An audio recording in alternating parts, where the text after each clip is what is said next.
क्या सच और क्या है झूठ, बात करेंगे हम दो टूक। नमस्कार, दो टूक में आपका स्वागत है। मैं हूं अशोक श्रीवास्तव। दो टूक की शुरुआत आज मैं कुछ पंक्तियों से कर रहा हूं, जरा उन पंक्तियों को गौर से सुनिएगा। वृद्ध आत्मनिर्भरता से जी रहे, महिलाएं बेखौफ बाहर जाती हैं, फैल रहा है चारों ओर खुशियों का संदेश, संवर रहा है उत्तर प्रदेश।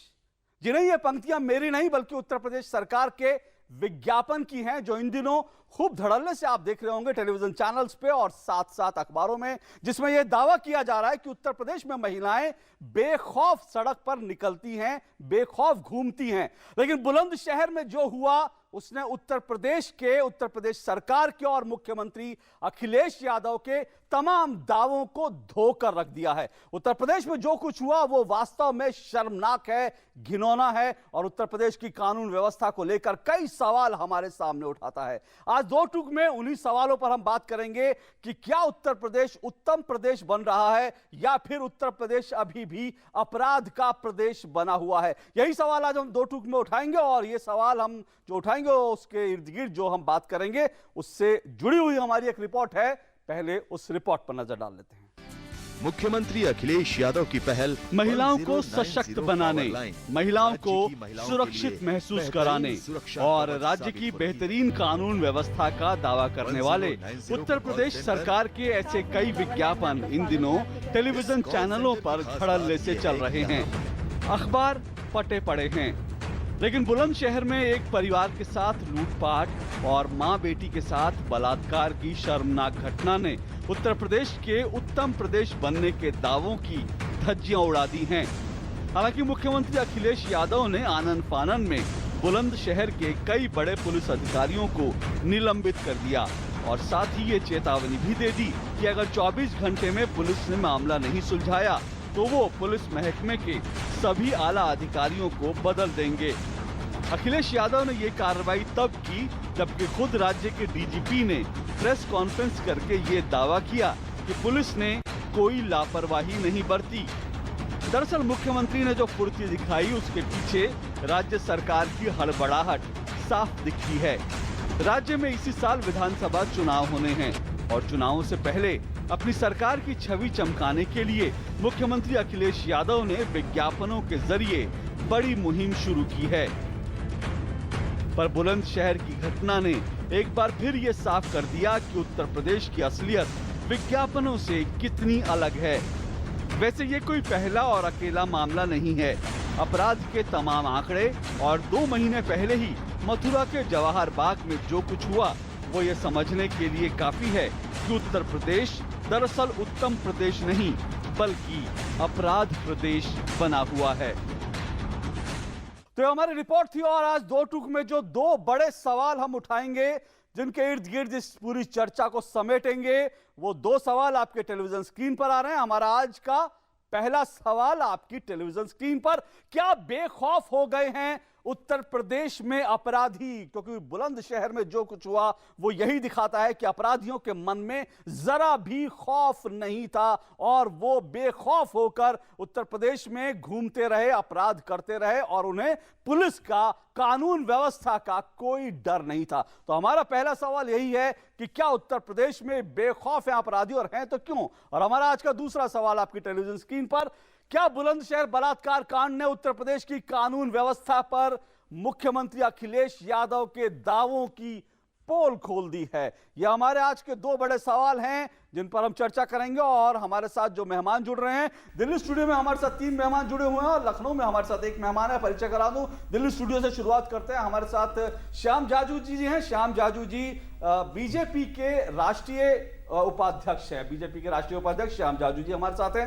हमारे साथ महुआ चटर्जी हैं। महुआ चटर्जी टाइम्स ऑफ इंडिया की वरिष्ठ पत्रकार हैं। हमारे साथ तीसरे दिल्ली में मेहमान राजीव त्यागी जी हैं, कांग्रेस के स्पोक्स पर्सन। और हमारे साथ लखनऊ में जुड़ रहे हैं अशोक वाजपेयी जी। अशोक वाजपेयी जी समाजवादी पार्टी के वरिष्ठ नेता है। अशोक वाजपेयी जी, सीधे पहले मैं अशोक वाजपेयी जी के पास चलना चाहूंगा। अशोक वाजपेयी जी हमारे साथ जुड़े हुए हैं। अशोक वाजपेयी जी, सबसे पहला सवाल आपसे अगर मैं ये कहूं बुलंदशहर के संदर्भ में, क्या लड़कों से गलती हो गई? संदर्भ आप समझ गए होंगे। देखिए, जो बुलंदशहर की घटना घटी बहुत ही दुर्भाग्यपूर्ण है। उसकी जितनी निंदा की जाए जितनी भर्त्सना की जाए उतनी कम है।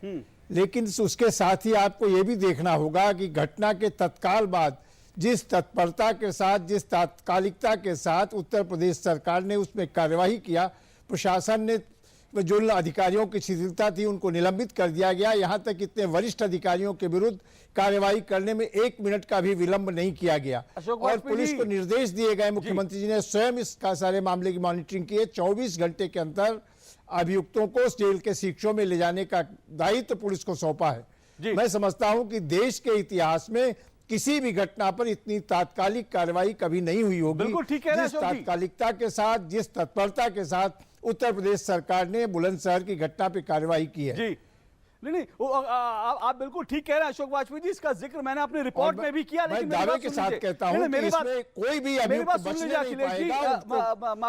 अशोक जी मेरी बात सुन लीजिए।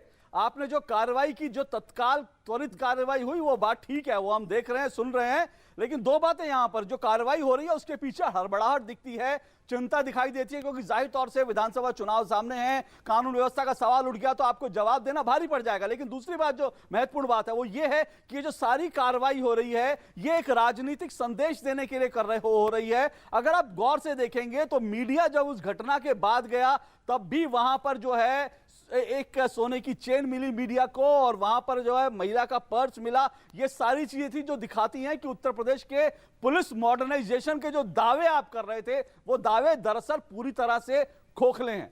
22 करोड़ से जहां अधिक आबादी है जिस राज्य की, और ये मैं नहीं कह सकता हूं कि उत्तर प्रदेश में बिल्कुल अपराध शून्य हो गया, लेकिन कोई घटना घटने पर जिस तात्कालिकता के साथ, जिस तेजी के साथ कार्रवाई होती है, अभियुक्तों के विरुद्ध इतनी कठोर कार्रवाई की जा रही है, और उससे कानून व्यवस्था में व्यापक सुधार हुआ है। लेकिन उसके बाद भी मैं दावा नहीं कर सकता हूं कि उत्तर प्रदेश में अपराध शून्य हो गया है। अगर किसी भी सभ्य समाज में एक भी घटना घटित होती है और इस तरीके की घटना घटित होती है, वो दुर्भाग्यपूर्ण है। लेकिन वहीं आपको यह भी देखना होगा कि तमाम राज्यों में घटनाएं हुई, लेकिन उत्तर प्रदेश सरकार ने जिस तात्कालिकता के साथ, जिस तेजी के साथ कार्रवाई की और अभियुक्तों के गले तक पुलिस के हाथ पहुंचे हैं, और जिस तेजी के साथ पुलिस को लापरवाही के लिए दंडित किया गया है, मैं समझता हूं इस तरह की घटनाएं शायद ही किसी राज्य में हुई हों। तो श्याम जी, अशोक जी कह रहे हैं इतनी त्वरित कार्रवाई, इतनी तत्काल कार्रवाई आज तक कभी नहीं हुई हिंदुस्तान के इतिहास में।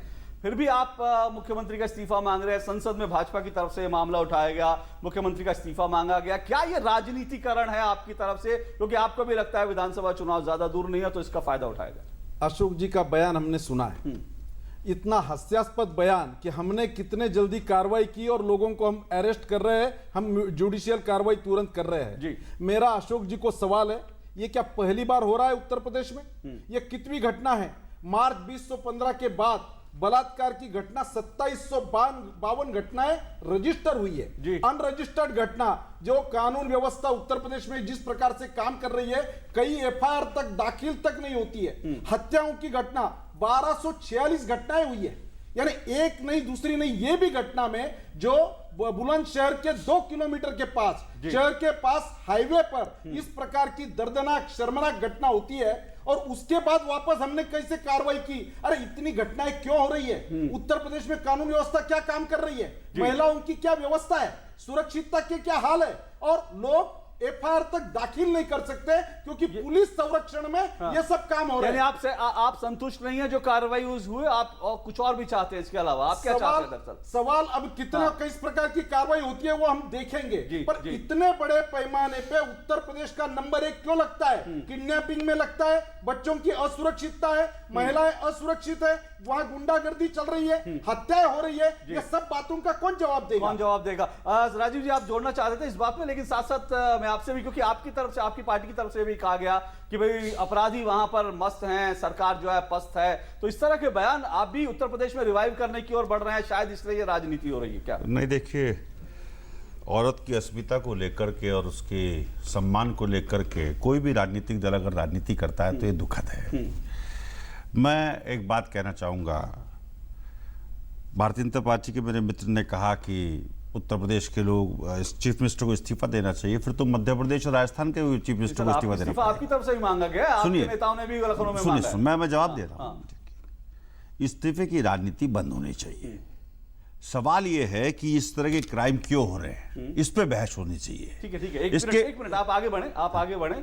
क्या ये संदेश सिर्फ बीजेपी के लिए है या आपके उन बड़े नेताओं के लिए जिन्होंने लखनऊ में टेलीविजन पर इस्तीफे मांगे? क्या सबके लिए कह रहा हूं, सबके लिए आप कह रहे हैं कि वो भी सुनिए सही, मैं साफ गोई से अपनी बात कहता हूं, साफ गोई से कह रहा हूं। जिस तरह से इस्तीफे की राजनीति होती है उससे लोगों का विश्वास उठ गया। ठीक है, अब लोगों को एक्शन चाहिए, चाहे वो भारतीय जनता पार्टी की सरकार हो, कांग्रेस की सरकार हो, या समाजवादी पार्टी की सरकार हो, या किसी अन्य दल की सरकार हो। उत्तर प्रदेश के परिप्रेक्ष्य में मैं अशोक वाजपेयी से एक सवाल करना चाहूंगा। विगत 26 सालों में करीब करीब 25% इंक्रीज है औरतों के विरुद्ध अपराध में उत्तर प्रदेश में।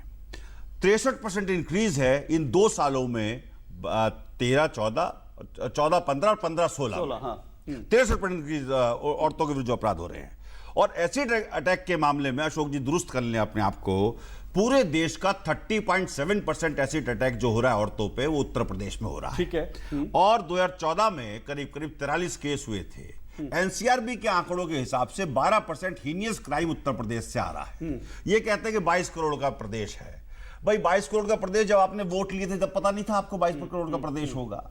दूसरी बात, ये बहुत महत्वपूर्ण बुलंदशहर के परिप्रेक्ष्य में कहूंगा कि पुलिस ने जिस तरह जांच की, जैसे कि आपने भी कहा कि वहां एक चेन पड़ी रही, एक पर्स पड़ा रहा, और जब डीजी उत्तर प्रदेश पुलिस वहां पहुंचे तब भी उस एरिया को सील नहीं किया गया था। सील नहीं किया गया। ये दिखाता है पुलिस दिखाता है कि पुलिस कितनी प्रोफेशनल तरीके से काम कर रही थी वहां पर। एक चीज जो बहुत महत्वपूर्ण है पुलिस के बारे में मैं कहना चाहूंगा कि पुलिस को जिस तरह से नॉन प्रोफेशनल राजनीतिक लोगों ने बना दिया उत्तर प्रदेश में विगत 26 सालों में, police is acting as a political party. Political party कौन सी? जो सरकार के पैसे को लेकर के पार्टियों के हिसाब से काम करती है। पुलिस इस तरह से काम कर रही है। और जिस तरह से पुलिस में जातीयकरण किया गया उत्तर प्रदेश में, वो चिंता का विषय, क्योंकि उन्हें पता है कि सैया भाई कोतवाल तो अब डर का आएगा। बिल्कुल ठीक कह रहे हो, उत्तर प्रदेश में जातीयकरण तो अब हुआ। आपको भी लगता है कि क्या इस्तीफे की राजनीति जो है बंद होके, ये सीरियस बहुत गंभीर विषय है, लेकिन उत्तर प्रदेश में क्राइम तो बढ़ रहे हैं, अपराध तो बढ़ रहे हैं, हालांकि युवा मुख्यमंत्री के दावे कुछ और हैं। क्या कारण आप देखती हैं? सबने कहा सबसे बड़ा प्रदेश है, सबसे बड़ा प्रदेश है, सबसे ज्यादा लोग रहते हैं, तो सबसे ज्यादा नौकरी की जरूरत है। इसका मतलब सबसे ज्यादा अनएम्प्लॉयमेंट है, और सबसे ज्यादा अनएम्प्लॉयमेंट होने से सबसे ज्यादा क्राइम बढ़ता है। ये this is a natural phenomenon. लेकिन ये इस वक्त जो घटना घटी है, इसमें सबसे पहला किसी का भी मांग ये होना चाहिए कि तुरंत इस पे एक्शन हो और सही एक्शन हो। तो कोई भी सरकार रहे, आज अखिलेश यादव का सरकार है, तो सभी का उनसे डिमांड ये रहेगा कि एक्शन तुरंत हो। अगर एक्शन नहीं हुआ तो उस पे राजनीतिकरण, तो एक्शन हो चाहे नहीं हो, राजनीतिकरण होगी। मुख्यमंत्री ने अगर 24 घंटे का अल्टीमेटम दे दिया, इससे तेज तो कुछ नहीं हो सकता। नहीं हो सकता, लेकिन बड़ी बात यह है कि कहीं पुलिस दबाव में 24 घंटे में रिजल्ट देने में अनाप शनाप जो है गलतियां ना करके, वो भी हो सकती, किसी ना किसी को पकड़ के प्रोड्यूस ना कर दे कि ये देखिए। तो ये जो राजनीतिकरण होती है, मतलब दूसरे पार्टियों का जो प्रेशर होता है कोई भी रूलिंग पार्टी के ऊपर में, कहीं ना कहीं डेमोक्रेसी में ये चेक एंड बैलेंस का भी काम करता है। इस प्रेशर के वजह से अगर 24 घंटा में ये लोग गलत एक्शन लिए तो उस पे भी और प्रेशर बढ़ेगा और इवेंचुअली उनको सही एक्शन लेना पड़ेगा। तो ये तो सिटीजन के तरफ से ये सही है कि ये प्रेशर जारी रहे। दूसरी बात ये है कि उत्तर प्रदेश का चुनाव आ रहा है, आपने शुरू में ही कहा, ये पता है कि ये तो बहुत बड़ी घटना घटी है। इससे पहले भी अभी थोड़ी दिन पहले ये मथुरा में घटना घटी थी। बिल्कुल, सबसे बड़ी शर्म की बात यह है कि जिस तरह के विज्ञापन इस वक्त आपके टेलीविजन चैनल में, अखबारों में दिख रहा है, जितना पैसा उस पर लगाया जा रहा है, अगर वो पैसा पुलिस के मॉडर्नाइजेशन पर, कानून व्यवस्था को दुरुस्त करने पर लगाया जाता तो शायद उत्तर प्रदेश में कुछ और तस्वीर होती। मैं इसी सवालों को लेकर, और जो राजीव जी ने और महुआ ने और साथ साथ श्याम जाजू जी ने जो सवाल उठाए, मैं उनको लेकर अशोक जी के पास एक बार फिर चलूंगा, लेकिन इस छोटे से ब्रेक के बाद। उत्तर प्रदेश के करोड़ों लोगों के चेहरे पर मुस्कान लाने की जिम्मेदारी जिन कंधों पर है, वो कंधे हैं अखिलेश जी के, जिनके प्रयास से सबको साथ लेकर हर समाज, हर वर्ग, हर तबके के लिए योजनाओं की शुरुआत हुई है। अखिलेश जी जानते हैं कि किसानों की सबसे बड़ी समस्या है सही भाव पर अपनी फसल को बेचना। इसे समझते हुए हर 100 वर्ग किलोमीटर क्षेत्र में एग्रीकल्चरल मार्केटिंग हब बनाए गए, जहां किसान अपनी फसल सही दाम पर बेचकर अच्छा मुनाफा कमा सकते हैं।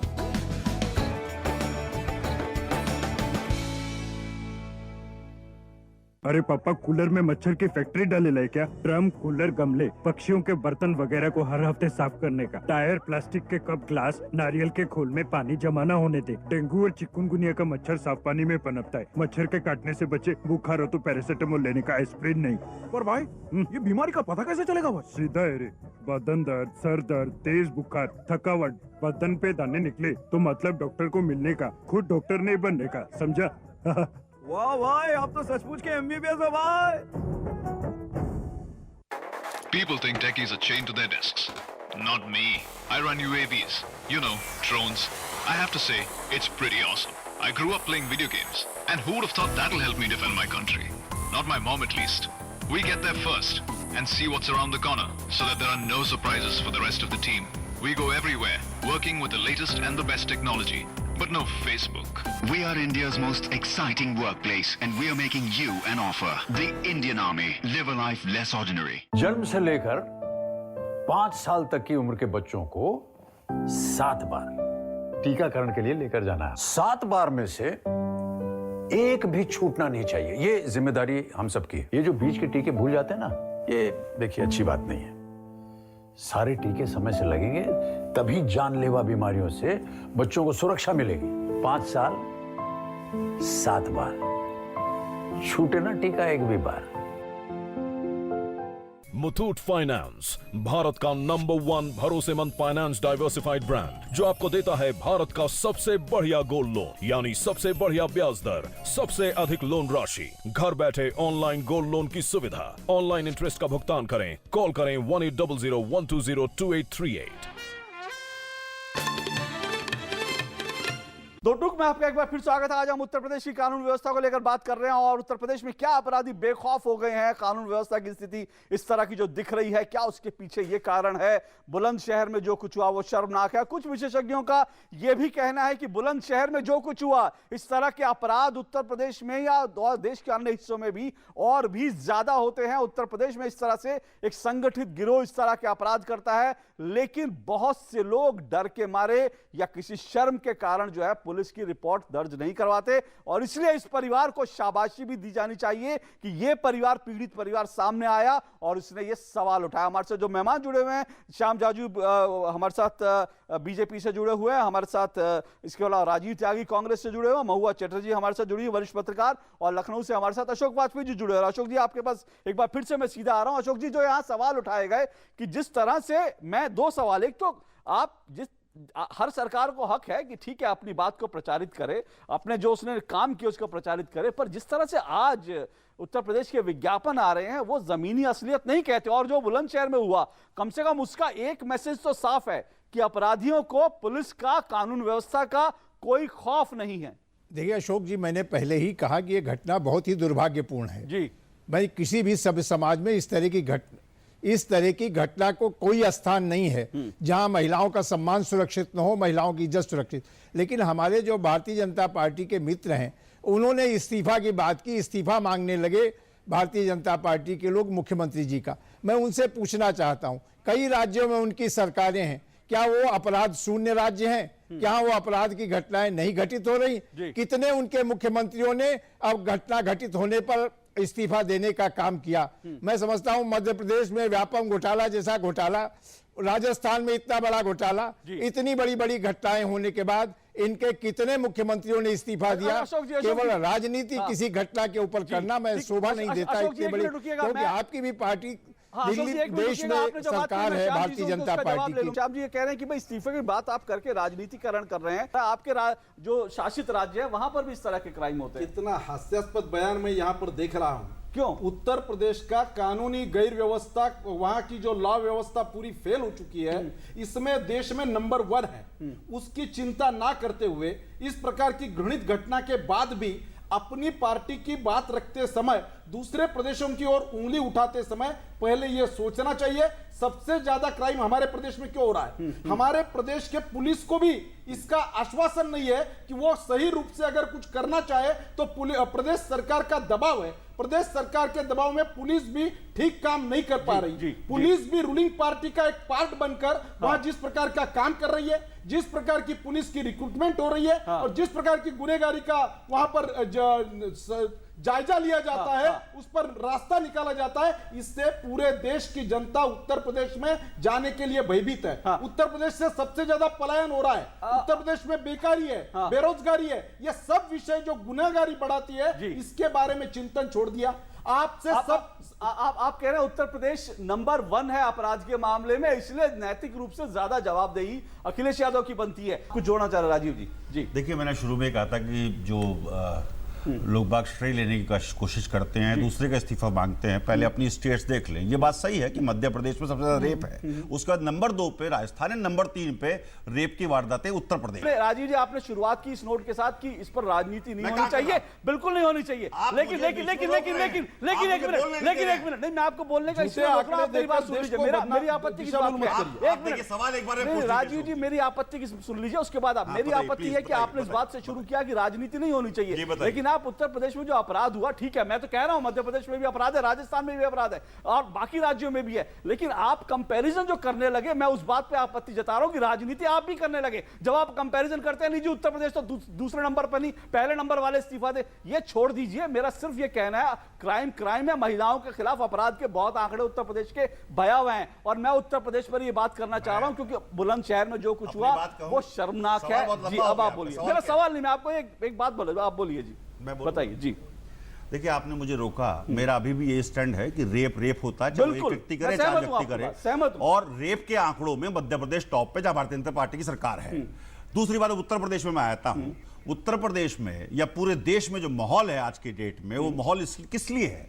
देखिए, एक तो पुरुषवादी मानसिकता जो है उस पर चोट करने की जरूरत है, राजनीतिक पार्टियों को भी उस पर करना पड़ेगा और साथ साथ सामाजिक लोगों को भी इस पर करना पड़ेगा जो सामाजिक चिंतन करते हैं। लेकिन राजनीतिक पार्टियां कैसे करेंगी जब उत्तर प्रदेश में समाजवादी पार्टी के पुरोधा ये कहते हैं कि लड़कों से गलतियां हो जाती है, तो चिंता का विषय है। और आरएसएस के चीफ मोहन भागवत जब ये कहते हैं कि औरतों को जो घर में काम करना चाहिए और आदमी को ब्रेड कमा के लानी चाहिए, तो ये मानसिकता कैसे आप हो गई? हरियाणा में खट्टर साहब जब ये कहते हैं कि औरतों को कम कपड़े नहीं पहनने चाहिए, तो ये जो मानसिकता है ना, पुरुषवादी मानसिकता, देखिए, मैं किसी भी पार्टी का नेता हो जो औरत के सम्मान नहीं कर सकता, देखिए देश किस तरफ जा रहा है। तंचमाल औरत का सम्मान होता है? देखिए, तंचमाल गलत है, आपने बिल्कुल गलत है, आपने सारे उदाहरण दे दिए, गलत है, तंचमाल वाला गलत है, तो कहिए दिग्विजय सिंह का बयान गलत है, कहिए दिग्विजय सिंह का बयान गलत है, उनका जिक्र क्यों नहीं किया? देखिए my dear sir, Mohan Bhagwat RSS के चीफ हैं, मोहन भागवत जब ये कहते हैं महिलाओं के बारे में, दिग्विजय सिंह कौन है? मैं ये कह रहा हूं कि अगर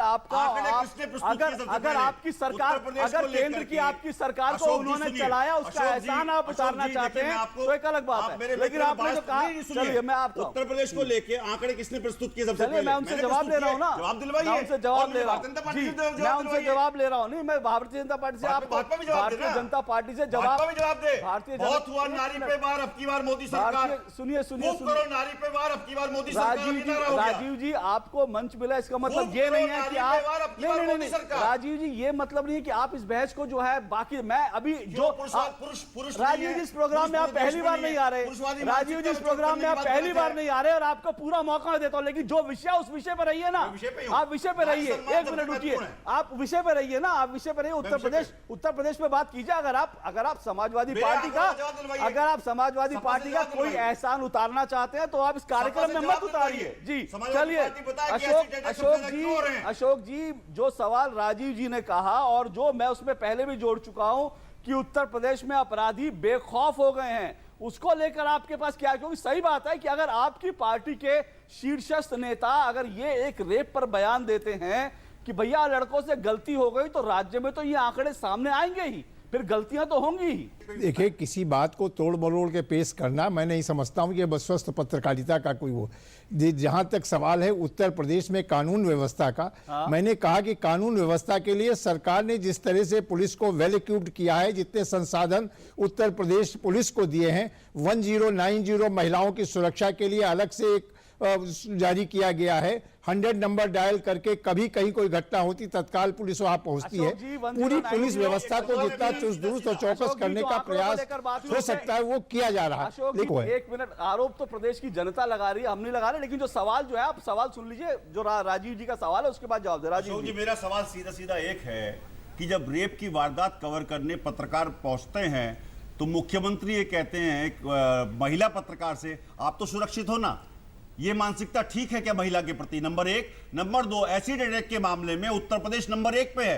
पूरे देश के टोटल क्राइम का एसिड अटैक के 30.7% जो उत्तर प्रदेश से आता है, उस पर सरकार का क्या कहना है? जी देखिए, मैंने पहले ही कहा कि उत्तर प्रदेश आकार में तमाम सारे राज्यों से बड़ा है, आबादी में भी सबसे बड़ा है। 22 करोड़ की आबादी है उत्तर प्रदेश, और देश की 1/6 आबादी उत्तर प्रदेश में रहती है। स्वाभाविक रूप से जहां जनसंख्या अधिक होगी, जहां क्षेत्रफल ज्यादा होगा, तो अपराध भी या किसी भी तरह से अगर तुलना करें तो वहां पर छोटे राज्यों के मुकाबले अपराधों की संख्या हो सकता ज्यादा हो, लेकिन यहां पर कानून व्यवस्था की स्थिति पूरी दुरुस्त है, और जहां कहीं कोई घटना घटित होती है तत्काल प्रशासन कार्रवाई करता है, पुलिस कार्रवाई करती है। क्या आपको लगता है कि ये चिंता पैदा करने वाली बात है?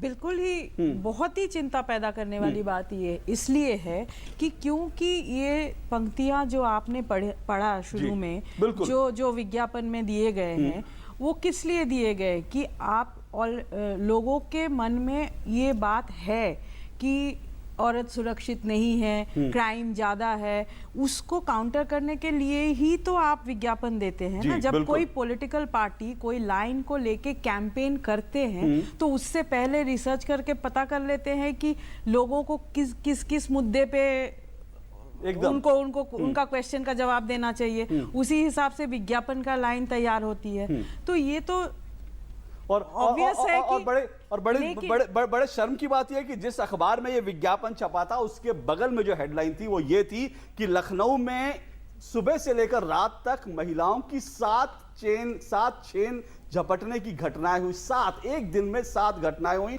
और दूसरी खबर उस अखबार में यह भी थी कि महिला के कपड़े फाड़ दिए गए और उसने पुलिस को फोन किया पर पुलिस पलटकर नहीं आई। तो इस तरह की 2 खबरें भी थी, तो बड़ा कंट्रास्ट दिखता है। तो राजीव जी, आखिरी बात आपसे जाना, आपने कुल मिलाकर, ठीक है, हमको राजनीति नहीं करनी चाहिए, ऐसे मामलों पे बिल्कुल नहीं करनी चाहिए। राजनीतिक पार्टियों को दबाव बनाना चाहिए ताकि कोई भी राज्य सरकार हो वो ऐसे मामलों में कार्रवाई करे। लेकिन हम ये देख रहे हैं कि अगर मैं इस बात को थोड़ा सा अगर आगे बढ़ाऊं, अगर अपराधी बेखौफ हैं तो उसका शायद एक बहुत बड़ा कारण ये भी है कि आज तक निर्भया के अपराधियों को जो है सूली पर नहीं चढ़ाया गया। आज तक क्राइम के मामले में एक भी बड़ी कार्रवाई में हमने देखा नहीं कि किसी अपराधी को, किसी बलात्कारी को कड़ी सजा, कि लोगों को मैसेज जाए कि अगर हमने ऐसा किया तो हमारे साथ इस तरह की चीज हो सकती है, ऐसे हमारे साथ इंसाफ होगा। ये भी एक कारण है इसको बदलने के लिए। हमारी जब कांग्रेस पार्टी की सरकार थी तो उस वक्त कुछ कड़े नियम निर्भया केस के बाद हम लोगों ने पार्लियामेंट से पास कराए थे, लेकिन कोई राजनीतिकरण न करते हुए एक बात कहना चाहूंगा। देखिए, देश में किस तरफ देश जा रहा है आप 2 तरीके से समझ सकते हैं। क्या नारी रात के 1 बजे घर अपने सुरक्षित पहुंच पा रही है? पहली चीज। दूसरा चीज, सड़कों पे किस तरह का ट्रैफिक सेंस है, इससे आप समझ सकते हैं। ठीक है, उत्तर प्रदेश का परिप्रेक्ष्य है, पूरे देश का परिप्रेक्ष्य हो। पुरुषवादी मानसिकता पे जब तक चोट नहीं होगी, जब तक इन गैजेट्स में जो मसाला परोसा जा रहा है इस पे कोई बात नहीं होगी, और बहुत सारी चीजें हैं जिसको लेकर के उत्तर प्रदेश से लेकर पूरे देश में महिलाओं के अधिकार को सुरक्षित करने का कार्य केंद्र सरकार का भी है, क्योंकि 73 सांसद उत्तर प्रदेश से भारतीय जनता पार्टी के आते हैं। मेरा कहना इसमें सिर्फ यही है कि राजनीतिकरण हो, लेकिन एक ऐसी सीमा तय करके हो कि जिसमें अगर हमारा आदमी कर रहा है तो उसको भी हम गलत कहें, उसको भी गलत कहें। एक तो ये चीज। दूसरी चीज जो अशोक जी बहुत महत्वपूर्ण है कि नारे परोसना राजनीतिक दलों द्वारा और धरातल पे कार्य न करना, तो जनता तो घेरेगी ना घेरेगी। जैसे कि बहुत हुआ नारी पे वार, एक नारा आया था, अब उसको कर दीजिए कि अब करो नारी पे वार, अब की बार किसकी सरकार। आप कहते हैं राजनीति नहीं करनी, फिर आप राजनीति नहीं कर रहा हूं।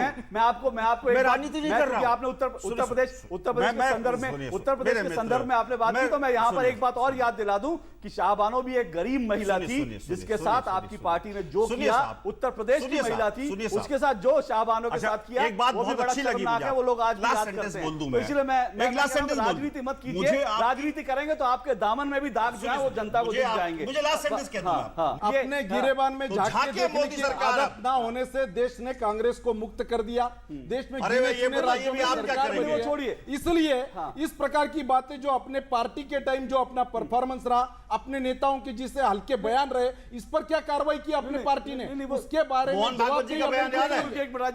झूठे मोहन भागवत जी का बयान याद है? देश को गुमराह करने का अधिकार इनको नहीं दिया। श्याम जी मैं बहुत संक्षेप में एक आखिरी बात है, क्योंकि अब ये थोड़ा सा मैंने जैसे राजीव जी से कहा आपसे भी कहूंगा, क्योंकि मैं कह रहा हूं वो कह रहे हैं, लेकिन मैं भी कह रहा हूं साथ साथ कि इसमें कोई दो राय नहीं कि राजस्थान मध्य प्रदेश जैसे राज्यों का भी रिकॉर्ड जो है महिलाओं के खिलाफ क्राइम में कोई बहुत अच्छा नहीं है। कुछ जिम्मेदारी केंद्र में आपकी सरकार होने के कारण आपकी भी कुछ बनती है, तो उस पर आप क्या सोचते हैं, क्या करना है?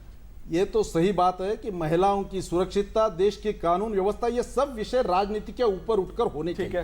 पर दुर्दैव ये इस देश का है कि हर बात को राजनीतिक रोटियां सेकने के लिए उपयोग करने की परंपरा गए 60 साल में जो पड़ी है, उसकी आदत लोगों को है। इसलिए ये होता है किसी भी सरकार को इसके ऊपर इस पर विचार करना चाहिए।